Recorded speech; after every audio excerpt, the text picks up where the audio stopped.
It said it was unable to pick up the. It's probably because of the weather. Um, I was thinking about doing a kind of a protest read on my channel where I come on once a day for about 15 to 30 minutes, sometimes live, sometimes recorded, and talk about the Montgomery boycott. Now, there has been other historic boycotts. Let me turn the volume down. There has been other historic boycotts throughout United States for diversity, equity, and inclusion. We called it civil rights. We call it the Poor People Campaign. There it's been the name changes depending on the era. So now it's called DEI. And DEI is really for everybody, whereas the civil rights movement really focused on equality for blacks and other minority groups. They benefited from it. So there's always been this fight here in America for diversity, equity, and inclusion. And I will say this. Um, this is one of those challenges I know that I'm going to get a lot of kickback on because um, people don't understand what really fully what racism is and how it disrupts us making any kind of progress on anything. I was doing a live, I think it was a couple of days ago, and I was talking about I forgot what I was talking about. Oh, I was talking about boycotting Target. But I was really talking about boycotting big corporations who do not support diversity, equity, and inclusion. So it wasn't about boycotting Target. However, right now they are kind of in the news in the spotlight, but we've have other companies that have stopped supporting any kind of DEI initiatives like Home Depot, your local Family Dollar, Dollar Tree. I mean, McDonald's, Starbucks. So these companies, they have not been highlighted as target. So the thing about it is, I think the goal that um, a lot of us want to see in society is that, you know, should race be taken out the equation when you're talking about how someone qualified for certain positions? Definitely, definitely. But everybody should have the opportunity to apply themselves. And so we're not getting enough of that. So that's what my discussion was really about. It really wasn't about race, it was about people having the opportunities because of their talents and their gifts. And that's it. So, so what I'm going to do starting December the 5th, if you want to join me, the discussions probably be at in the evening time for about 15 to 30 minutes. And you all can come with your questions or, things that you've read about various boycotts around the world, not here in just the United States, because, in order to build a community and effective boycotts, we have to have these discussions. And so December the 5th will be the 70th anniversary of the Montgomery boycott. And so once again, like I said, reading the book Bearing the Cross, I will open up. I will be doing a year long. I don't know if it's going to be a live chat every day, but I'm going to do various segments, either live or pre-recorded, on boycotting and boycotting systems, and how people, the everyday folks like you and I, fight for equality, and we fight for equality for others by standing up to corporations who are not people. We need to really exercise our dollars towards humanity, and so that's what these reads are all about. So there are two books, and there's a third book I do want to put in the mix of it, but I will talk about it on a later date. But the book I'm going to start off with is Bearing the Cross. And so, yes, I will have these open discussions. If you have the book, I invite you, please, to read along with me. The book is also available at a lot of local libraries, or you can probably find it like at a discount store, or you can buy it online if you want to read along. It is also an audio book if you want to listen to it on audio.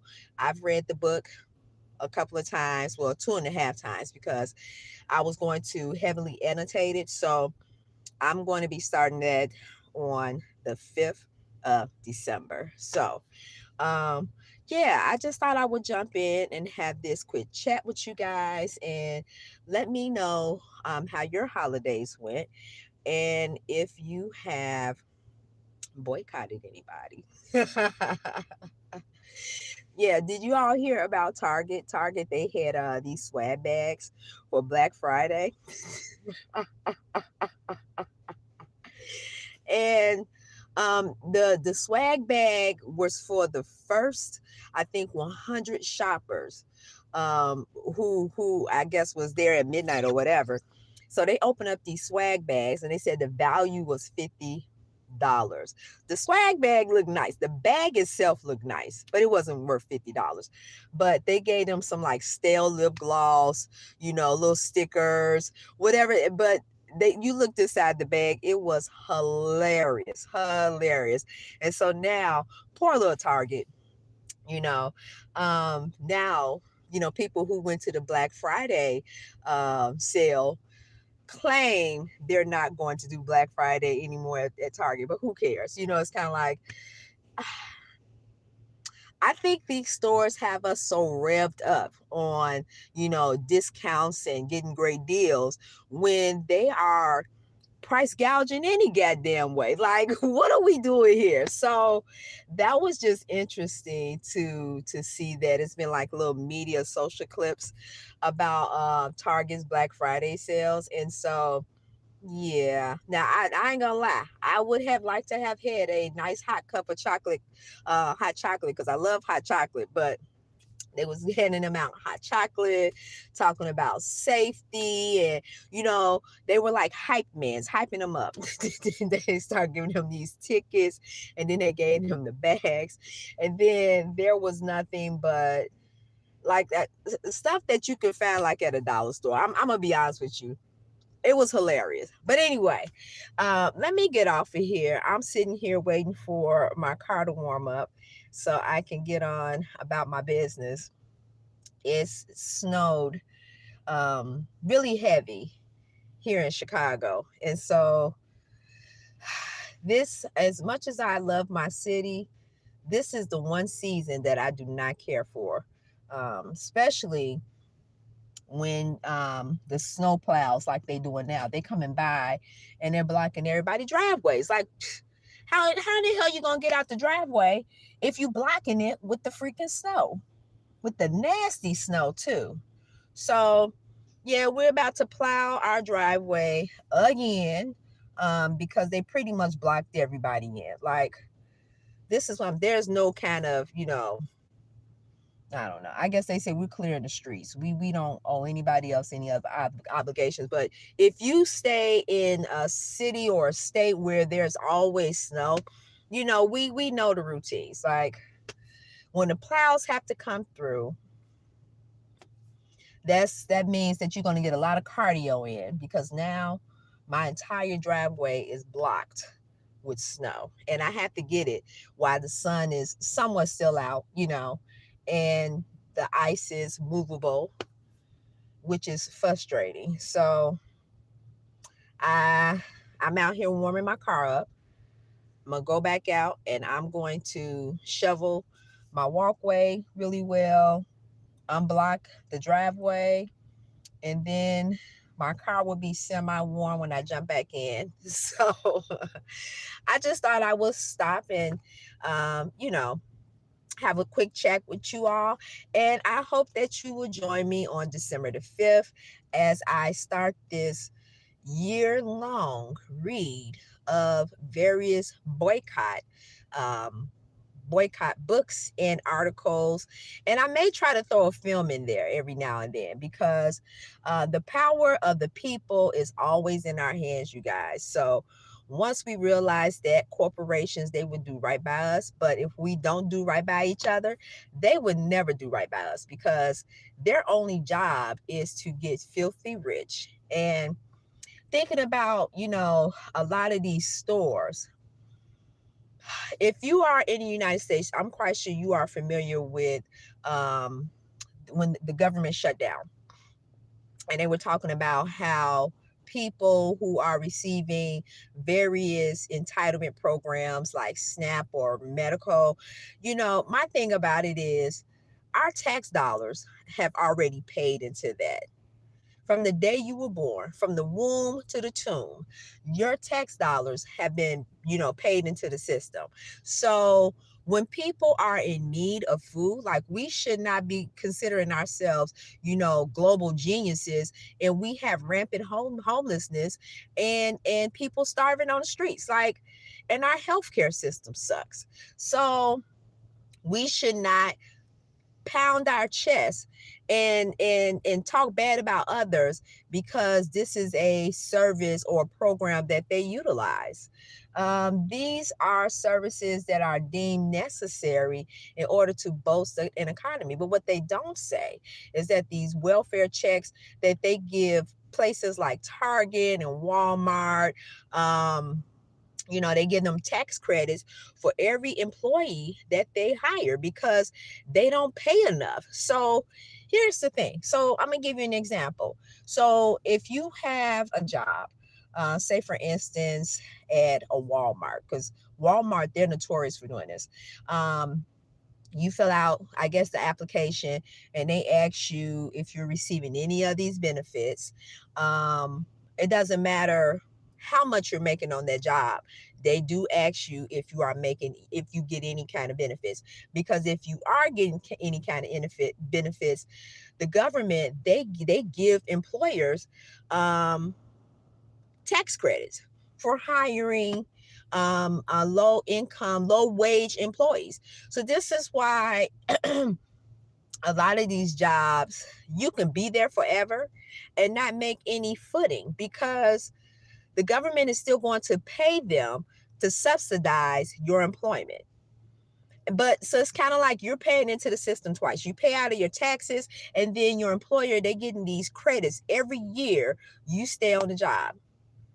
So it's okay not to patronize these global conglomerates. Like, it's okay. It's okay because they're okay.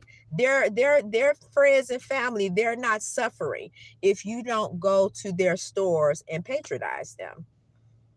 The only way you will benefit is if you have a market share.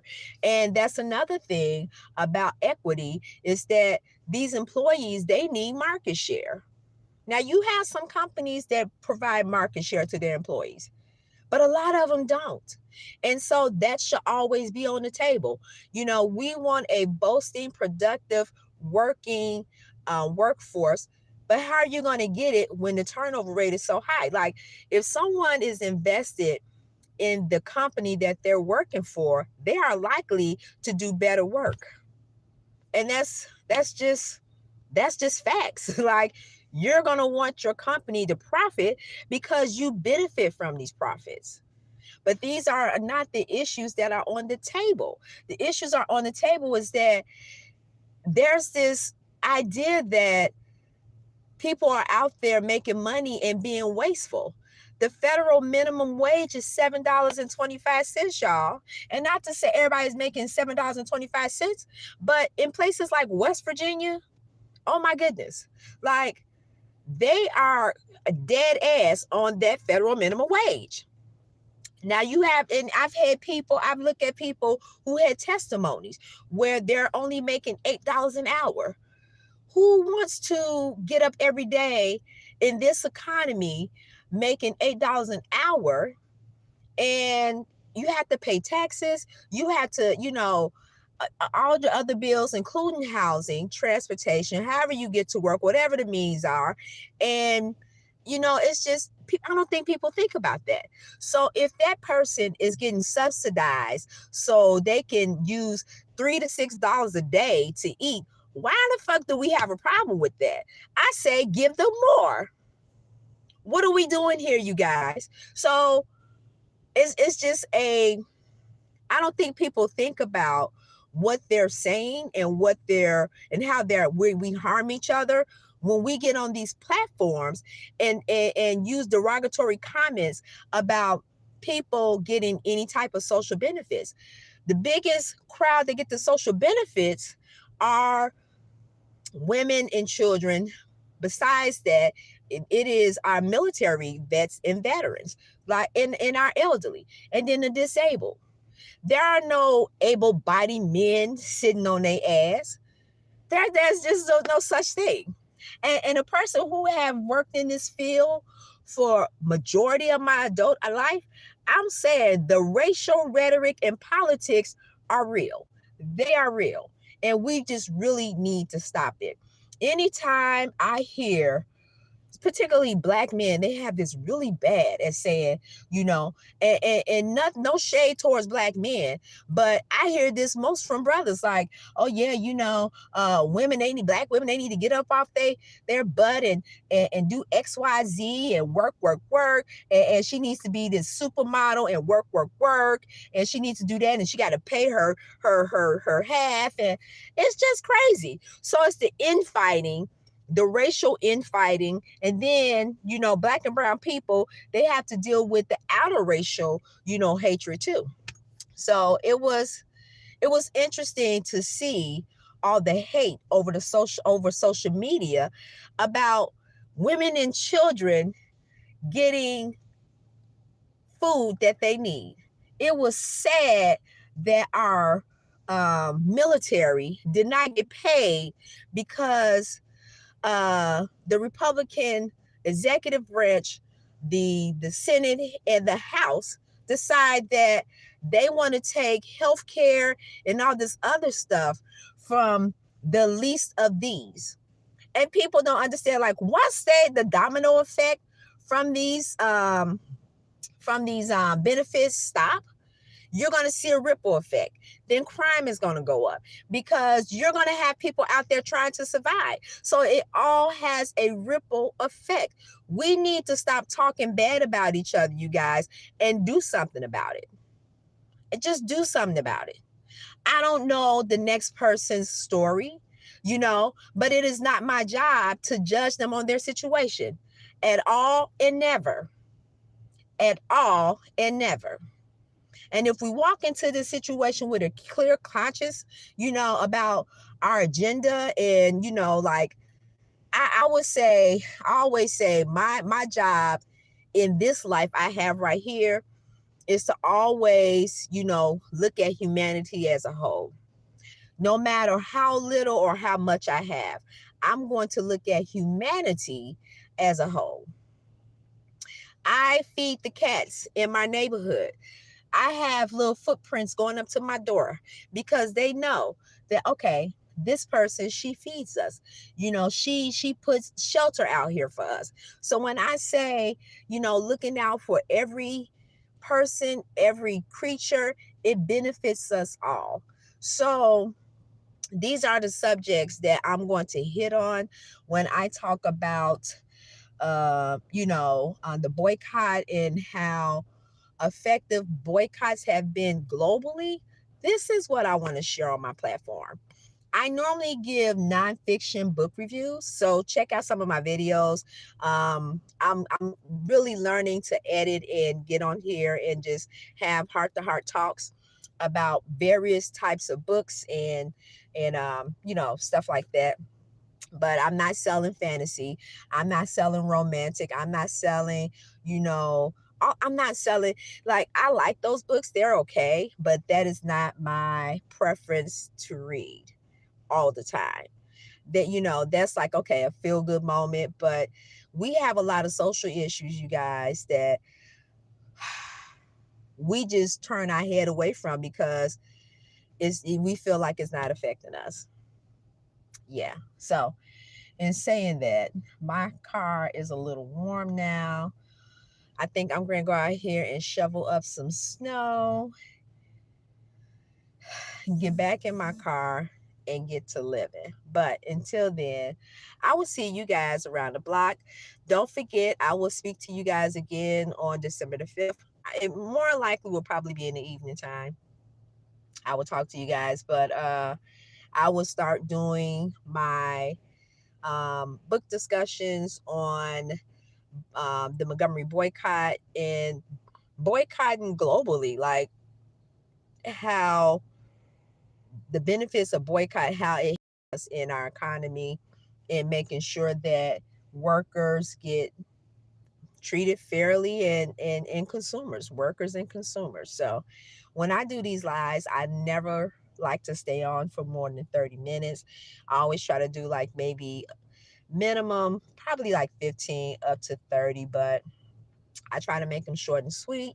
And if you catch me on the record, I will see you on Friday if you don't get the message now. So I'll see you then. Have a beautiful day wherever you are in the world. Bye bye.